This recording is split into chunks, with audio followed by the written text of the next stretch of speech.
एक छोटी सी अंधियारी दुकान में हर तरह की घड़ियों से भरी लिली खड़ी थी। उसकी सांसें तेज थीं और दिल धड़क रहा था। घड़ियों की टिक टिक जो कभी जिंदा थी अब खामोश हो गई थी। एक अजीब सा डर उसे घेर रहा था, जैसे वो किसी जिंदगी की निशानी ढूंढ रही हो। लेकिन सब कुछ स्थिर था। बाहर शहर का सन्नाटा डरावना था, न कार के हॉर्न, न पैरों की आहट, न ही हवा में पत्तों की सरसराहट। मानो इस छोटे से कमरे के बाहर की दुनिया खत्म हो गई हो। उसने घड़ी को छुआ था, कोई अनजानी ख्वाहिश मांगी थी और अब समय रुक गया था। उसे इलियास के शब्द याद आए, केवल वही जो समय को समझते हैं उसकी शक्ति को खोल सकते हैं।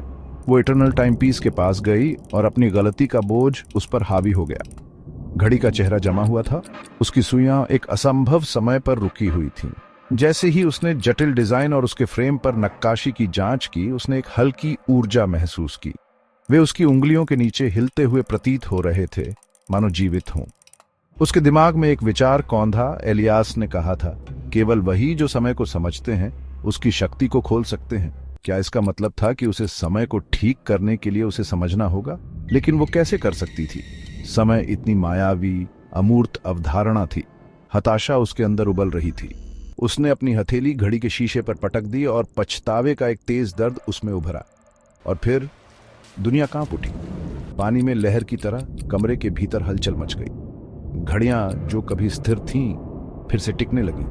धीरे धीरे आवाज तेज होती गई और दुकान टिक टिक घड़ियों की परिचित सिंफनी से भर गई। लेकिन कुछ गड़बड़ थी।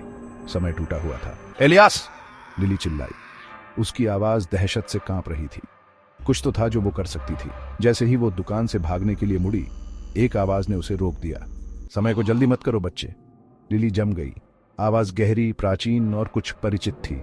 वो घूम गई और वहां इलियास खड़ा था। तुम असली नहीं हो, लिली फुसफुसाई। उसकी आवाज कांप रही थी।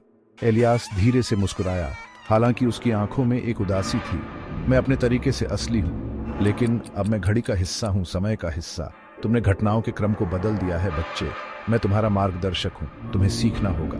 तुम्हारा क्या मतलब है मार्गदर्शक? मुझे समझ नहीं आ रहा है। क्या हुआ? क्यों समय अभी भी जमा हुआ है? तुमने समय रोक दिया है, हाँ, लेकिन जैसा कि तुमने सीखा है, समय ऐसी चीज नहीं है जिसे तुम नियंत्रित कर सको। यह हर चीज से होकर बहता है, एक धारा की तरह।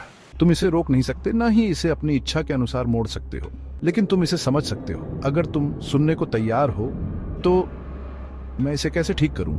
मैं समय को फिर से कैसे चलाऊं? तुम्हें उस चीज का सामना करना होगा जिससे तुम सबसे ज्यादा डरती हो। समय सिर्फ पलों और घड़ियों के बारे में नहीं है, यह बदलाव के बारे में है। तुमने समय इसलिए रोका क्योंकि तुम्हें उस बदलाव से डर लगता था।